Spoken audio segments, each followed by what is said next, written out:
ರೇಣುಕಾಸ್ವಾಮಿ ಹತ್ಯೆ ಪ್ರಕರಣದಲ್ಲಿ ಜೈಲಿನಲ್ಲೇ ಉಳಿದಿದ್ದ ಇನ್ನುಳಿದ 5 ಆರೋಪಿಗಳಿಗೂ ಜಾಮೀನು ಸಿಕ್ಕಿದೆ. ಸಿಸಿಎಚ್ 57ನೇ ಕೋರ್ಟ್ನಿಂದ A3 Pavan, A4 Raghavendra, A5 Nandish, A9 Dhanraj ಹಾಗೂ A10 ವಿನಯ್ಗೆ ಜಾಮೀನು ಮಂಜೂರಾಗಿದೆ. ಈ ಮೂಲಕ ರೇಣುಕಾಸ್ವಾಮಿ ಹತ್ಯೆ ಪ್ರಕರಣದ ಎಲ್ಲ 17 ಆರೋಪಿಗಳು ಬಿಡುಗಡೆಯಾಗಿದ್ದಾರೆ. ಡಿಸೆಂಬರ್ 13ರಂದು ನಟ ದರ್ಶನ್, ಪವಿತ್ರ ಗೌಡ, ಲಕ್ಷ್ಮಣ್, ನಾಗರಾಜ್, ಅನುಕುಮಾರ್, ಜಗದೀಶ್, ಪ್ರದೂಷ್ಗೆ ಜಾಮೀನು ಲಭಿಸಿತ್ತು. ಇದೀಗ ನಿನ್ನೆ ಪ್ರಕರಣದಲ್ಲಿ ಬಾಕಿ ಉಳಿದಿದ್ದ 5 ಆರೋಪಿಗಳಿಗೂ ಜಾಮೀನು ಸಿಕ್ಕಿದೆ. ಸಿಟಿ ರವಿ ವಿರುದ್ಧ ಸಚಿವೆ ಲಕ್ಷ್ಮೀ ಹೆಬ್ಬಾಳ್ಕರ್ ವಾಗ್ದಾಳಿಯನ್ನು ನಡೆಸಿದ್ದಾರೆ. ನಾನು ಮನಸ್ಸಿನಿಂದ ಕೆಟ್ಟವನಲ್ಲ ಅಕ್ಕ ಅಂತ ಹೇಳಿದ ರವಿಗೆ ಹೆಬ್ಬಾಳ್ಕರ್ ಟಾಂಗ್ ಕೊಟ್ಟಿದ್ದಾರೆ.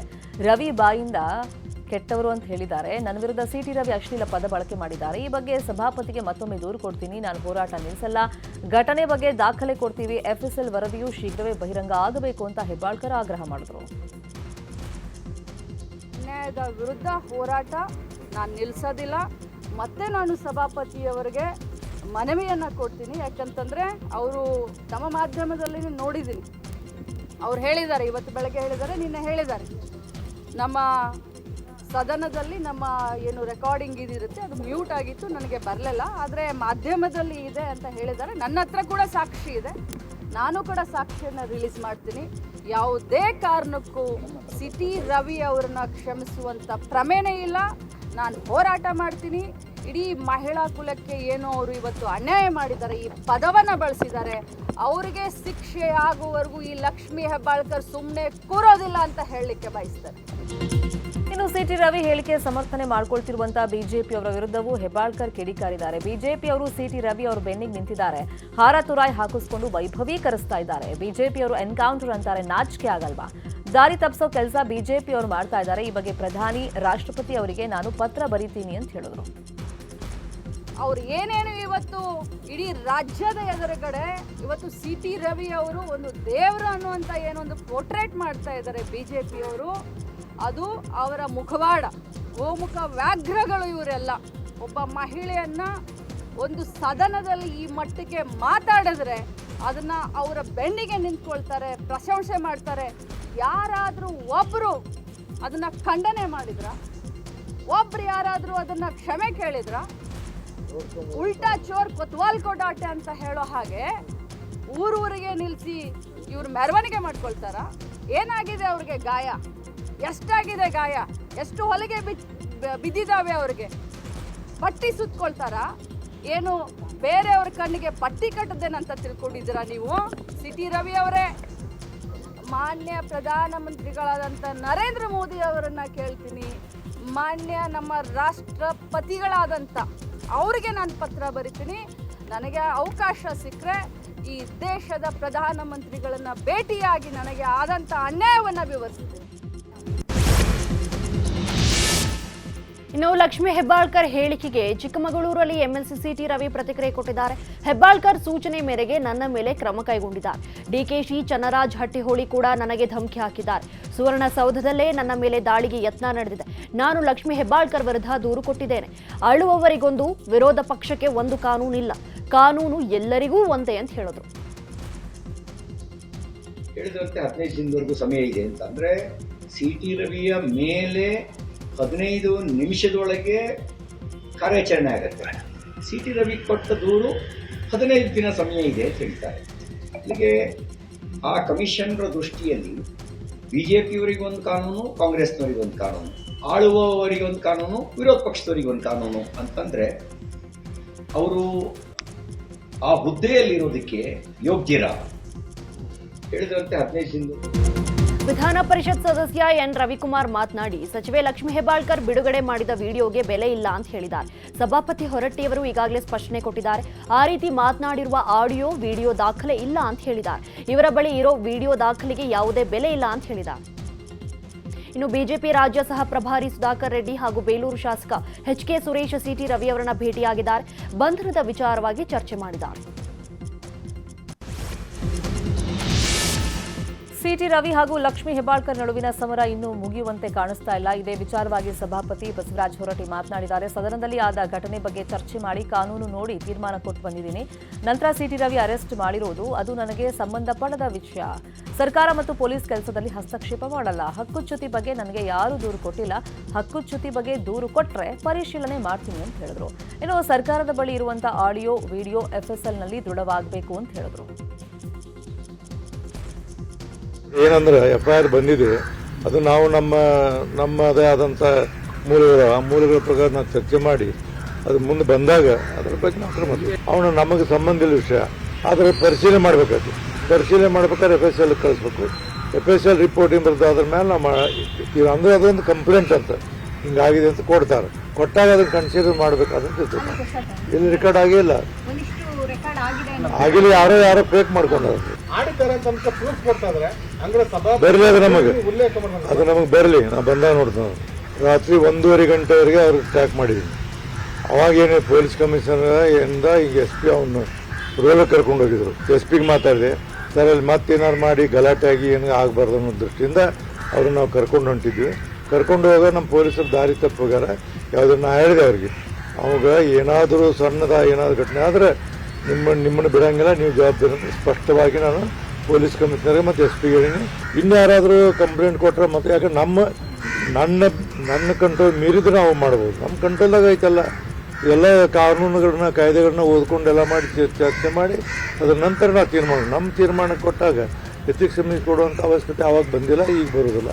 ಯಾರಾದರೂ ಕಂಪ್ಲೇಂಟ್ ಕೊಟ್ಟರೆ ಅದನ್ನು ಮುಂದೆ ಏನು ಮಾಡ್ಬೇಕಂತ ನೋಡಿ. ನಾವು 2-3 ತಾಸಿನಲ್ಲಿ ಇದ್ರ ಬಗ್ಗೆ ಚರ್ಚೆ ಮಾಡಿ ನಾವು ನಮ್ಮ ಸೆಕ್ರೆಟರಿಗಳು ಮತ್ತೆಲ್ಲ ನಮ್ಮ ನಿಯಮದ ಬುಕ್ಗಳು ಕೌಲ್ ಆ್ಯಂಡ್ ಸೆಕ್ಟರ್ ಎಲ್ಲ ನೋಡಿ ಒಂದು ತೀರ್ಮಾನ ಮಾಡಿವಿ.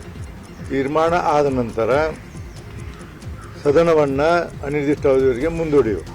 ಅನಿರ್ದಿಷ್ಟ ಅವಧಿವರೆಗೆ ಮುಂದೂಡಿದ ನಂತರ ಅದು ಅವ್ರು ಅರೆಸ್ಟ್ ಮಾಡೋದು ಅವು ಇವೆಲ್ಲ ನಮ್ಮ ವ್ಯಾಪ್ತಿಗೆ ಬರಲಾರ್ದಂಥ ಇದರಲ್ಲಿ ಆಗಿದಾವೆ. ಅದು ನಮಗೆ ಮತ್ತು ಅವ್ರಿಗೆ ಅದಕ್ಕೆ ಸಂಬಂಧ ಇಲ್ಲ ವಿಷಯ. ಸರ್ಕಾರ ಪೊಲೀಸ್ ಡಿಪಾರ್ಟ್ಮೆಂಟು ಅವ್ರು ನೋಡ್ಕೋಬೇಕಾದ್ರೆ ನಮ್ಮ ಕಡೆ ಇವತ್ತಿನವರೆಗೂ ಎರಡೂ ಕಡೆಯಿಂದ ಯಾವುದೇ ದೂರು ನನಗೆ ಬಂದಿಲ್ಲ. ಅವರಿಂದ ಬಂದಿಲ್ಲ, ಇವರಿಂದ ಮೇಲೆ ದೂರ ಬರಲಿಂದ ನಾವೇನು ಮಾಡೋಕ್ಕಾಗೋದಿಲ್ಲ. ಅಕಸ್ಮಾತ್ ಅವರು ಪರಿಷತ್ನಲ್ಲಿ ಸಿಟಿ ರವಿ ಅಶ್ಲೀಲ ಪದ ಬಳಕೆ ವಿಚಾರವಾಗಿ ಮಾತನಾಡಿದ ಗೃಹ ಸಚಿವ doctor G Parameshwar, city Ravi ಪದ ಬಳಕೆ ಮಾಡಿದ್ದು ರೆಕಾರ್ಡ್ ಇದೆ, ಈ ಬಗ್ಗೆ ತನಿಖೆ ನಡೆಸಿ ಅಂತ ಸಭಾಪತಿಗೆ ನಮಗೆ ಹೇಳಿದರೆ FSLಗೆ ಕಳುಹಿಸಿ ಪರಿಶೀಲನೆ ಮಾಡ್ತೀವಿ. ನಿಯಮಗಳ ಅನುಸಾರವೇ ಪೊಲೀಸರು ಕೆಲಸ ಮಾಡ್ತಿದ್ದಾರೆ. ಮಾಧ್ಯಮಗಳು ರೆಕಾರ್ಡ್ ಮಾಡಿದ್ದಕ್ಕೆ ವಿಚಾರ ಹೊರಗಡೆ ಬಂದಿದೆ ಅಂತ ಹೇಳಿದರು.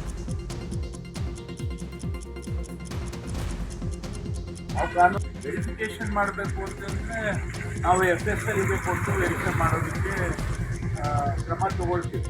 ಸಭಾಪತಿಗಳು ಬರಿಬೋದು, ಫೇಕ್ ವಿಡಿಯೋ ನಡೀತಾ ಇದೆ, ಅದರಿಂದ ಇದನ್ನು ವೆರಿಫೈ ಮಾಡಿ ಅಂತೇಳಿ ನಮಗೆ ಪೊಲೀಸರಿಗೆ ತಿಳಿಸಿದ್ರು.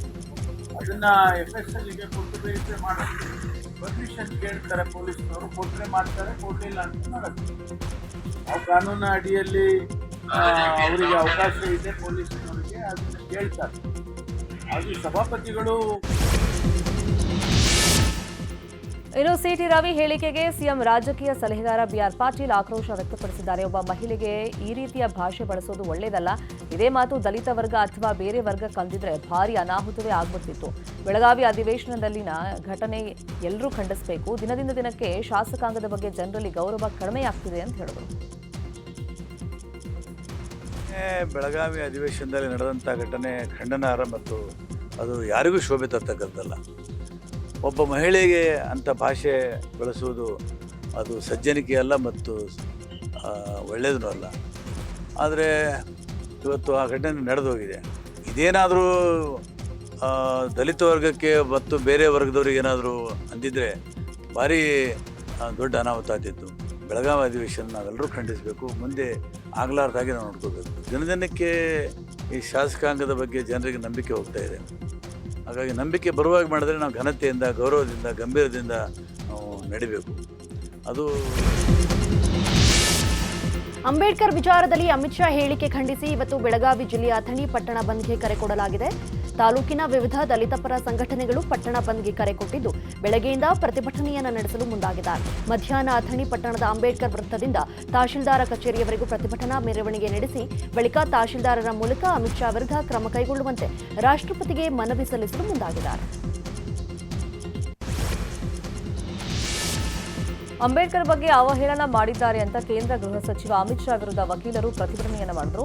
ಬೀದರ್ ಪ್ರಗತಿಪರ ಸಮಾನ ಮನಸ್ಕ ವಕೀಲರ ಸಂಘದಿಂದ ಪ್ರತಿಭಟನೆಯನ್ನ ಮಾಡಲಾಯಿತು. ಸಂವಿಧಾನ ಶಿಲ್ಪಿ ಬಾಬಾ ಸಾಹೇಬ್ ಅಂಬೇಡ್ಕರ್ ಅವರನ್ನ ಅಮಿತ್ ಶಾ ಅವಮಾನಿಸಿದ್ದಾರೆ, ಅವರನ್ನ ಕೂಡಲೇ ಸಂಪುಟದಿಂದ ವಜಾಗೊಳಿಸಬೇಕು ಅಂತ ಹೇಳಿ ಆಗ್ರಹವನ್ನ ಮಾಡಿದ್ರು. ಸಮಾಜದಲ್ಲಿ ಅಶಾಂತಿ ಹುಟ್ಟುಹಾಕುವಂತ ಹೇಳಿಕೆಗಳನ್ನ ಅಮಿತ್ ಶಾ ಕೊಡ್ತಾ ಇದ್ದು, ಅಂತವರು ಸಂಪುಟದಲ್ಲಿ ಇರೋದಕ್ಕೆ ಲಾಯಕ್ಕಿಲ್ಲ. ಸಚಿವ ಸ್ಥಾನದಿಂದ ವಜಾ ಮಾಡದೇ ಇದ್ರೆ ಮುಂದಿನ ದಿನಗಳಲ್ಲಿ ಉಗ್ರ ರೀತಿಯಲ್ಲಿ ಹೋರಾಟ ಮಾಡೋದಾಗಿ ಎಚ್ಚರಿಕೆಯನ್ನ ಕೊಟ್ಟಿದ್ದಾರೆ. ಬೆಳಗಾವಿಯಲ್ಲಿ ನಡೆಯುವ ಅಖಿಲ ಭಾರತ ಕಾಂಗ್ರೆಸ್ ಸಮಾವೇಶಕ್ಕೆ ಬರುವ ಹೈಕಮಾಂಡ್ ನಾಯಕರ ಮುಂದೆ ಸಚಿವ ಸ್ಥಾನಕ್ಕೆ ಪಟ್ಟು ಹಿಡಿಯಲು ಕೆಲ ಶಾಸಕರು ಮುಂದಾಗಿದ್ದಾರೆ. ಟಿಬಿ ಜಯಚಂದ್ರ, ಬಸವರಾಜ ರಾಯರೆಡ್ಡಿ, ನರೇಂದ್ರ ಸ್ವಾಮಿ, ತನ್ವೀರ್ ಸೇಠ್, ಬಿಆರ್ ಪಾಟೀಲ್ ಸೇರಿದಂತೆ ಹಲವರು ಹೈಕಮಾಂಡ್ ನಾಯಕರನ್ನ ಭೇಟಿ ಮಾಡಲಿದ್ದಾರೆ. ಅಸಮರ್ಥರನ್ನ ಕೈಬಿಡಿ, ನಮಗೂ ಅವಕಾಶ ಮಾಡಿಕೊಡಿ ಅಂತ ಮನವಿ ಮಾಡಲಿದ್ದಾರೆ ಎನ್ನಲಾಗಿದೆ. 2 ಕೆಜಿ ಚಿನ್ನಾಭರಣ ಖರೀದಿ ಮಾಡಿ ಬಿಲ್ ಕಟ್ಟದೆ ವಂಚನೆ ಮಾಡಿದ ಕೇಸಲ್ಲಿ ಮಾಜಿ ಸಚಿವ ವರ್ತೂರು ಪ್ರಕಾಶ್ಗೆ ಮುಳ್ಳಾಗಿದೆ. ಬೆಂಗಳೂರಿನ ಕಮರ್ಷಿಯಲ್ ಸ್ಟ್ರೀಟ್ನಲ್ಲಿರುವಂತಹ ನವರತ್ನ ಜ್ಯುವೆಲ್ಸ್ನಲ್ಲಿ 2 ಕೆಜಿಗೂ ಹೆಚ್ಚು ಚಿನ್ನಾಭರಣ ಪಡೆದು ವಂಚನೆ ಮಾಡಿರೋ ಕೇಸಲ್ಲಿ ಆರೋಪಿ ಶ್ವೇತಾಗೌಡ ವಿಚಾರಣೆ ವೇಳೆ ವರ್ತೂರು ಪ್ರಕಾಶ್ ಹೆಸರನ್ನು ಹೇಳಿದರು. ಹೀಗಾಗಿ 2 ನೋಟಿಸ್ ಕೊಟ್ಟು ವಿಚಾರಣೆಗೆ ಕರೆದರೂ ವರ್ತೂರು ಪ್ರಕಾಶ್ ಬಂದಿರಲಿಲ್ಲ. ಹೀಗಾಗಿ 3ನೇ ನೋಟಿಸ್ ಅನ್ನು ಕೊಡಲಿದ್ದಾರೆ. ಆಗ್ಲೂ ಬಾರದೇ ಇದ್ರೆ ಅರೆಸ್ಟ್ ಮಾಡುವಂತ ಸಾಧ್ಯತೆ ಇದೆ. ನವರತ್ನ ಜ್ಯುವೆಲರ್ಸ್ ಅವರಿಗೆ ವರ್ತೂರು ಪ್ರಕಾಶ್ ಪರಿಚಯ. ಹಾಗಾಗಿ ವರ್ತೂರು ಪ್ರಕಾಶ್ ನವರತ್ನ ಜ್ಯುವೆಲರ್ಸ್ ಕರ್ಕೊಂಡು ಹೋಗಿ, ಸೊ ಈ ಮಹಿಳೆ ನಮಗೆ ಪರಿಚಯ, ಇವರಿಗೆ ಬಂಗಾರ ಕೊಡಿ, ಪರವಾಗಿಲ್ಲ, ಚೆನ್ನಾಗಿ ವ್ಯವಹಾರ ಮಾಡ್ತಾರೆ, ನಿಮ್ಗೆ ವಾಪಸ್ ದುಡ್ಡು ಕೊಡ್ತಾರೆ ಮತ್ತು ಲಾಭ ಮಾಡಿ ಕೊಡ್ತಾರೆ ಅಂತ ಪರಿಚಯ ಮಾಡಿಸಿರೋದ್ರ ಬಗ್ಗೆ ಸೊ ಅವ್ರು ಹೇಳಿದ್ದಾರೆ. ನಮಗೂ ಕೂಡ ಸೈಂಟಿಫಿಕ್ ಆಗಿ ಸಾಕ್ಷಿ ಸಿಕ್ಕಿದೆ. ಇಲ್ಲಿ ವರ್ತೂರು ಪ್ರಕಾಶ್ ಅವರು ಇಂಟ್ರೊಡ್ಯೂಸ್ ಮಾಡೋದು ನವರತ್ನ ಜ್ಯುವೆಲರ್ಸ್. ನೀವು ದೇವರು ನಮ್ಮ ಬೇಡಿಕೆ ಈಡೇರಿಸಿ ಸರ್ ಅಂತ ಮುಖ್ಯಮಂತ್ರಿ ಸಿದ್ದರಾಮಯ್ಯಗೆ ಮಹಿಳಾ ಪರೀಕ್ಷಾರ್ಥಿಯೊಬ್ಬರು ಭಾವನಾತ್ಮಕವಾಗಿ ಪತ್ರ ಬರೆದು ಮನವಿಯನ್ನ ಮಾಡಿದ್ದಾರೆ. ಕೆಪಿಸಿಎಲ್, ಎಇ, ಜೆಇ, ಕೆಮಿಸ್ಟ್ ಹಾಗೂ ಕೆಮಿಕಲ್ ಸೂಪರ್ವೈಸರ್ ಹುದ್ದೆಗಳ ನೇಮಕಾತಿಯನ್ನು ತಡೆಹಿಡಿಯಲಾಗಿದೆ. ಹಿನ್ನೆಲೆಯಲ್ಲಿ ಪರೀಕ್ಷಾರ್ಥಿಗಳು ಸಿಎಂ ಸಿದ್ದರಾಮಯ್ಯ ಅವರನ್ನು ಭೇಟಿ ಮಾಡಿ ಶೀಘ್ರವೇ ಅಂತಿಮ ಆಯ್ಕೆ ಪಟ್ಟಿ ಪ್ರಕಟಿಸಿ ನೇಮಕಾತಿ ಪ್ರಕ್ರಿಯೆಯನ್ನು ಪೂರ್ಣಗೊಳಿಸಲು ಮನವಿ ಮಾಡಿದ್ದಾರೆ. ಪರೀಕ್ಷಾರ್ಥಿಗಳಿಂದ ಸಿಎಂ ಮನವಿ ಪತ್ರ ಪಡೆದರು. ಈ ವೇಳೆ ವಿದ್ಯಾರ್ಥಿಯೊಬ್ಬರು ಬರೆದಂತಹ ಪತ್ರ ಗಮನ ಸೆಳೆದಿದೆ. ನಮ್ಮ ಕಡೆ ನಿಮ್ಮನ್ನ ದೇವರು ಅಂತ ಪೂಜೆ ಮಾಡ್ತಾರೆ, ದಯವಿಟ್ಟು ನಮ್ಮ ಬೇಡಿಕೆ ಈಡೇರಿಸಿ ಸರ್ ಅಂತ ಭಾವನಾತ್ಮಕವಾಗಿ ಪತ್ರವನ್ನು ಬರೆದಿದ್ದಾರೆ. ಅನ್ನಭಾಗ್ಯ ಯೋಜನೆಗೆ ಸಂಬಂಧಿಸಿದ ಕಥಾವಸ್ತು ಹೊಂದಿರುವ ಚಿತ್ರ ನಿರ್ಮಾಣವಾಗ್ತಾ ಇದೆ. ಫೆಬ್ರವರಿ 2ರಿಂದ ಚಿತ್ರೀಕರಣ ಪ್ರಾರಂಭವಾಗಲಿದೆ. ಈ ಹಿನ್ನೆಲೆಯಲ್ಲಿ ಸಿಎಂ ಸಿದ್ದರಾಮಯ್ಯ ಅವರನ್ನ ಬಾಮ ಹರೀಶ್ ಹಾಗೂ ಸರ್ಕಾರಿ ಪಡಿತರ ವಿತರಕರ ಸಂಘದ ಅಧ್ಯಕ್ಷ ಟಿ ಕೃಷ್ಣಪ್ಪ ನಿಯೋಗ ಭೇಟಿಯಾಗಿ ಅನ್ನಭಾಗ್ಯ ಯೋಜನೆಯ ಚಲನಚಿತ್ರಕ್ಕೆ ಚಾಲನೆ ನೀಡುವಂತೆ ಸಿಎಂಗೆ ಆಹ್ವಾನ ಕೊಡಲಾಗಿದೆ.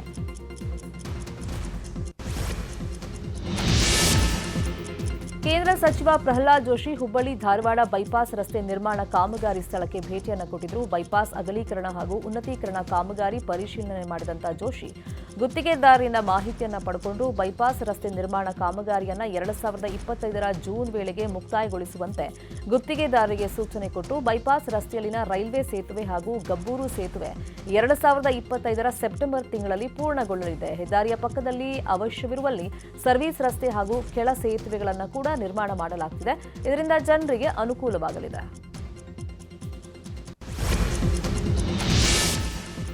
ಯಾದಗಿರಿ ಜಿಲ್ಲೆಯ ಗುರುಮಠಕಲ್ ಪಟ್ಟಣದಲ್ಲಿ ಸಿವಿಲ್ ನ್ಯಾಯಾಲಯ ಬೇಕೆಂದು ಹಾಗೂ ಸರ್ಕಾರಿ ಕಚೇರಿ ಸ್ಥಾಪಿಸುವಂತೆ ಆಗ್ರಹಿಸಿ ಬೃಹತ್ ಪಾದಯಾತ್ರೆ ಮಾಡಲಾಯಿತು. ಗುರುಮಠಕಲ್ ತಾಲೂಕು ಅಭಿವೃದ್ಧಿ ಹೋರಾಟ ಸಮಿತಿ ವತಿಯಿಂದ ಪ್ರತಿಭಟನೆ ಮಾಡಲಾಗಿದೆ. ಗಾಂಧಿ ಮೈದಾನದಿಂದ ಹಿಡಿದು ಬಸವೇಶ್ವರ ವೃತ್ತದವರೆಗೆ ಪ್ರತಿಭಟನಾಕಾರರು ಸರ್ಕಾರದ ವಿರುದ್ಧ ಘೋಷಣೆಯನ್ನ ಕೂಗಿ ಆಕ್ರೋಶ ಹೊರಹಾಕಿದರು.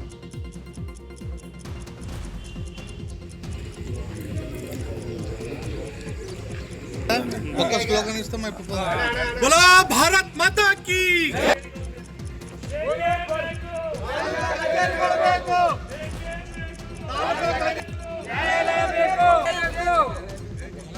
न्याय ಬೇಕು माता की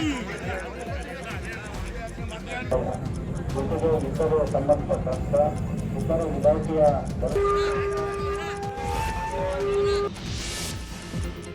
2024ನೇ ಸಾಲಿನ ರಾಷ್ಟ್ರಮಟ್ಟದ ಜಾನುವಾರು ತಳಿ ಸಂರಕ್ಷಣೆ ಪ್ರಶಸ್ತಿಯನ್ನು ಬೀದರ್ನ ಜಾನುವಾರು ಸಂಶೋಧನೆ ಹಾಗೂ ಮಾಹಿತಿ ಕೇಂದ್ರ ಮುಡಿಗೇರಿಸಿಕೊಂಡಿದೆ.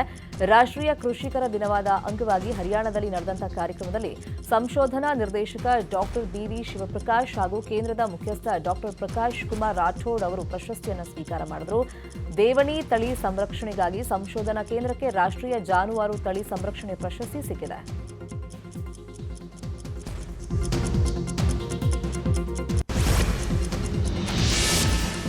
ಕೊಪ್ಪಳದ ಅರಸನಕೇರಿ ಬಳಿ ಅಣು ವಿದ್ಯುತ್ ಸ್ಥಾವರ ನಿರ್ಮಾಣಕ್ಕೆ ಸಮೀಕ್ಷೆ ನಡೆಸಲಾಗ್ತಾ ಇದೆ. ಹೀಗಾಗಿ ಕೊಪ್ಪಳದ ಗವಿಮಠದ ಶ್ರೀ ಗವಿಸಿದ್ದೇಶ್ವರ ಸ್ವಾಮಿಗಳನ್ನ ಗ್ರಾಮಸ್ಥರು ಭೇಟಿ ಮಾಡಿ ಅಣು ಸ್ಥಾವರದ ಬಗ್ಗೆ ಮಾಹಿತಿಯನ್ನ ಕೊಟ್ಟರು. ಅಣು ಸ್ಥಾವರದಿಂದ ಆಗುವ ಆರೋಗ್ಯ ಸಮಸ್ಯೆಯ ಬಗ್ಗೆ ಸ್ವಾಮೀಜಿಗಳೊಂದಿಗೆ ಚರ್ಚಿಸಿದರು.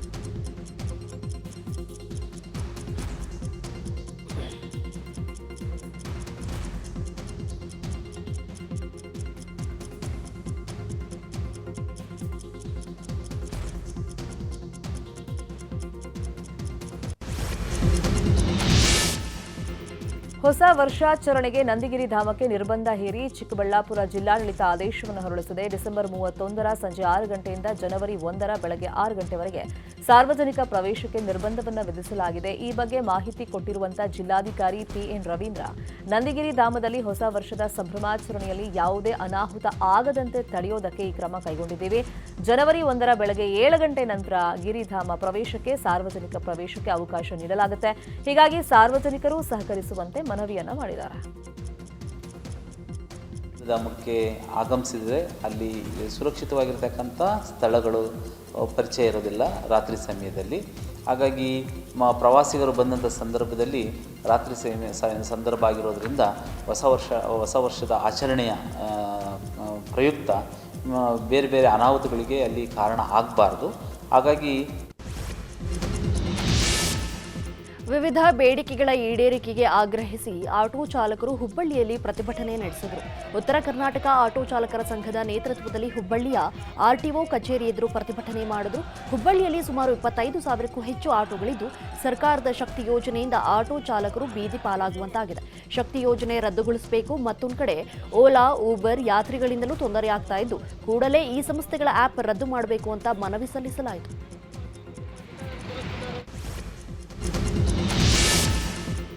ಇಂದು ಅಮೆರಿಕದ ಮಿಯಾಮಿ ಕ್ಯಾನ್ಸರ್ ಇನ್ಸ್ಟಿಟ್ಯೂಟ್ನಲ್ಲಿ ಹ್ಯಾಟ್ರಿಕ್ ಹೀರೋ ಶಿವರಾಜ್ ಕುಮಾರ್ಗೆ ಸರ್ಜರಿ ನಡೆಯಲಿದೆ. ಹಿನ್ನೆಲೆಯಲ್ಲಿ 32 ವರ್ಷಗಳಿಂದ ಶಿವಣ್ಣ ಕಾರ್ ಡ್ರೈವರ್ ಆಗಿರುವಂತಹ ಗೋವಿಂದಣ್ಣ ಮಲ್ಲೇಶ್ವರಂನಲ್ಲಿರುವಂತಹ ಕಾಡು ಮಲ್ಲೇಶ್ವರ ದೇವಾಲಯದಲ್ಲಿ ವಿಶೇಷ ಪೂಜೆ, ಹೋಮ, ಹವನ ಮಾಡಿಸಿದ್ದಾರೆ. ಶಿವಣ್ಣ ಮನೆಯಲ್ಲಿ ಪೂಜೆ ಮಾಡುವಂತಹ ಗಂಗಾಧರ ಸ್ವಾಮಿಗಳಿಂದಲೇ ಹೋಮ ಮಾಡಿಸಲಾಗಿದೆ. ಇನ್ನು ಗಣಪತಿ ಪೂಜೆ ಮತ್ತು ಹೋಮ, ಗುರು ಪ್ರಾರ್ಥನಾ ಸಂಕಲ್ಪ, ನವಗ್ರಹ ಪೂಜೆ, ಮೃತ್ಯುಂಜಯ ಪೂಜೆ ಮತ್ತು ಹೋಮ, ಸುದರ್ಶನ ಪೂಜೆಯನ್ನು ಮಾಡಲಾಗಿದೆ. ಇನ್ನು ಚಾಮರಾಜನಗರದ ಶಿವರಾಜ್ ಕುಮಾರ್ ಅಭಿಮಾನಿಗಳು ಶ್ರೀ ಚಾಮರಾಜೇಶ್ವರ ದೇವಾಲಯದಲ್ಲಿ ವಿಶೇಷ ಪೂಜೆಯನ್ನು ಸಲ್ಲಿಸಿದರು. ಶಿವಣ್ಣ ಹೆಸರಲ್ಲಿ ಅರ್ಚನೆ ಮಾಡಿಸಿ ಶೀಘ್ರ ಗುಣಮುಖರಾಗಿ ತವರಿಗೆ ಬರಲಿ ಅಂತ ಪ್ರಾರ್ಥಿಸಿದರು. ಶಿವರಾಜ್ ಕುಮಾರ್ ಅವರಿಗೆ ಶಸ್ತ್ರಚಿಕಿತ್ಸೆ ಯಶಸ್ವಿಯಾಗಲಿ ಅಂತ ಮೈಸೂರಿನಲ್ಲೂ ಅಭಿಮಾನಿಗಳು ಪೂಜೆಯನ್ನು ನೆರವೇರಿಸಿದರು. ಮೈಸೂರಿನ ಕೋಟೆ ಆಂಜನೇಯ ಸ್ವಾಮಿ ದೇಗುಲದಲ್ಲಿ ಶಿವಣ್ಣ ಅಭಿಮಾನಿ ಎನ್ಆರ್ ನಾಗೇಶ್ ವಿಶೇಷ ಪೂಜೆಯನ್ನು ನೆರವೇರಿಸಿದರು. ಶಿವರಾಜ್ ಕುಮಾರ್ಗೆ ಶಸ್ತ್ರಚಿಕಿತ್ಸೆ ಯಶಸ್ವಿಯಾಗಲಿ, ಅವರ ಆರೋಗ್ಯದಲ್ಲಿ ಚೇತರಿಕೆ ಕಾಣಲಿ ಅಂತ ಫ್ಯಾನ್ಸ್ ಪ್ರಾರ್ಥನೆಯನ್ನು ಮಾಡಿಕೊಂಡರು. ತೀವ್ರ ಅನಾರೋಗ್ಯದಿಂದ ಬಳಲ್ತಿದ್ದಂತಹ ಬಾಲಿವುಡ್ ಖ್ಯಾತ ನಿರ್ದೇಶಕ ಶ್ಯಾಮ್ ಬೆನಗಲ್ ಮುಂಬೈನ ಓಕಾರ್ಡ್ ಆಸ್ಪತ್ರೆಯಲ್ಲಿ ನಿಧನರಾಗಿದ್ದಾರೆ. ಕಿಡ್ನಿ ಸಮಸ್ಯೆಯಿಂದ ಬಳಲ್ತಿದ್ದಂತಹ 90 ವರ್ಷದ ಶ್ಯಾಮ್ ಬೆನಗಲ್ ಚಿಕಿತ್ಸೆ ಫಲಕಾರಿಯಾಗದೆ ನಿನ್ನೆ ಸಂಜೆ ನಿಧನರಾಗಿದ್ದಾರೆ. ಮಂಥನ್ ಮತ್ತು ಜುಬೇದಾ ಚಿತ್ರಗಳಿಂದ ಖ್ಯಾತಿ ಪಡೆದಿದ್ದ ಬೆನಗಲ್ ಅವರಿಗೆ 1976ರಲ್ಲಿ ಪದ್ಮಶ್ರೀ ಮತ್ತು 1991ರಲ್ಲಿ ಪದ್ಮಭೂಷಣ ನೀಡಿ ಕೇಂದ್ರ ಸರ್ಕಾರ ಗೌರವಿಸಿತ್ತು. ಐಕಾನಿಕ್ ಸ್ಟಾರ್ ಅಲ್ಲು ಅರ್ಜುನ್ಗೆ ಹೊಸ ಸಂಕಷ್ಟ ಎದುರಾಗಿದೆ. ಇಂದು ಸ್ಟೇಷನ್ಗೆ ಬಂದು ಹಾಜರಾಗುವಂತೆ ನಟ ಅಲ್ಲು ಅರ್ಜುನ್ಗೆ ನೋಟಿಸ್ ಅನ್ನು ಜಾರಿ ಮಾಡಲಾಗಿದೆ. ಡಿಸೆಂಬರ್ 4ರಂದು ಹೈದರಾಬಾದ್ನ ಸಂಧ್ಯಾ ಥಿಯೇಟರ್ನಲ್ಲಿ ಕಾಲ್ತುಳಿತಕ್ಕೆ ಒಳಗಾಗಿ ಮಹಿಳಾ ಅಭಿಮಾನಿ ಮೃತಪಟ್ಟಿದ್ರು. ಹಿನ್ನೆಲೆಯಲ್ಲಿ ಡಿಸೆಂಬರ್ 13ರಂದು ಅಲ್ಲು ಅರ್ಜುನ್ ಬಂಧನಕ್ಕೆ ಒಳಗಾಗಿದ್ರು. ಆ ಬಳಿಕ ಜಾಮೀನು ಸಿಕ್ಕಿ ಬಿಡುಗಡೆಯಾಗಿದ್ರು. ಇದೀಗ ಮತ್ತೆ ಸ್ಟೇಷನ್ಗೆ ಬಂದು ಹಾಜರಾಗುವಂತೆ ನೋಟಿಸ್ ಅನ್ನು ನೀಡಲಾಗಿದೆ.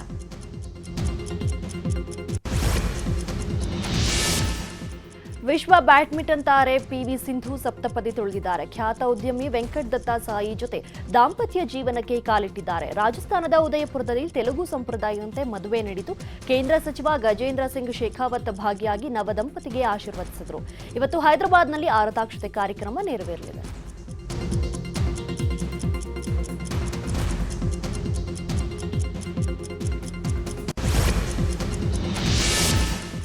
ಪೃಥ್ವಿ ಅಂಬರ್, ಧನ್ಯ, ರಾಮ್ಕುಮಾರ್ ಹಾಗೂ ಸಾಯಿಕುಮಾರ್ ನಟನೆಯಲ್ಲಿ ಚೌಕಿದಾರ್ ಅನ್ನೋ ಸಿನಿಮಾ ಬರ್ತಾ ಇದೆ. ಈ ಚಿತ್ರಕ್ಕೆ ರಥಾವರ ಖ್ಯಾತಿಯ ಚಂದ್ರಶೇಖರ್ ಬಂಡಿಯಪ್ಪ ಆಕ್ಷನ್ ಕಟ್ ಹೇಳಿದ್ದಾರೆ. ಸದ್ಯ ಈ ಸಿನಿಮಾ ಚಿತ್ರೀಕರಣ ಮುಗಿದಿದ್ದು ಬಂಡಿ ಕಾಳಮ್ಮ ಟೆಂಪಲ್ನಲ್ಲಿ ಕುಂಬಳಕಾಯಿ ಒಡೆಯಲಾಗಿದೆ.